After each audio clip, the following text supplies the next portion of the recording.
அலைக்கும் வரஹ்மத்துல்லாஹி வபரகாத்துஹு. நேதாஜி சுபாஷ் சந்திர போஸ் அவர்களின் பற்றி நான் பேசப் போகின்றேன். தாய் தந்தையிடம் வேண்டும் இணக்கம், தாய் பற்றும் தாய் நாட்டு பற்றும் என்றும் நம் சிந்தனையில் மணக்கும். இச்சிறுவனின் உரை கேட்க வந்த பெற்றோர்களுக்கும் ஆசிரியர்களுக்கும் தலைமை ஆசிரியர்களுக்கும் என்னை போன்ற மாணவ மாணவிகளுக்கும் அஸ்ஸலாமு அலைக்கும் வரஹ்மத்துல்லாஹி வபரகாத்துஹு. 1897 ஆண்டு ஜனவரி திங்கள் 23ஆம் தேதி ஒலிசா மாநிலத்தில் கட்டக் என்னும் நகரில் ஒரு தீப்பிழை உதித்தது. ஆம், அவர்தான் இந்திய தேசிய இராணுவத்தை உருவாக்கிய நேதாஜி சுபாஷ் சந்திர போஸ் அவர்கள். பள்ளி முதல் கல்லூரி வரை முதல் 2 இடத்தில் தனதாக்கி கொண்டவர்.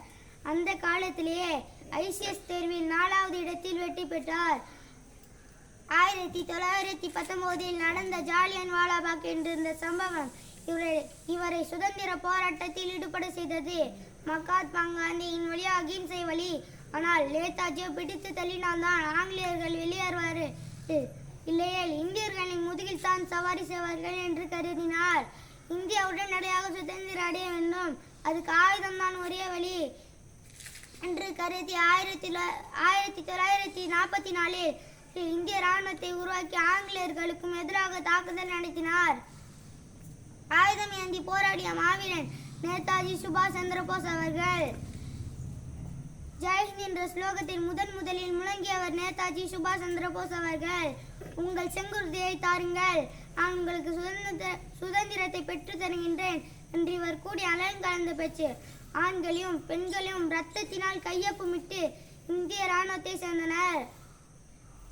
பெண்களின் இராணுவ படைக்கு ஜான்சி ராணி லக்ஷ்மிபாய் என்று பெயர் சூட்டினார்.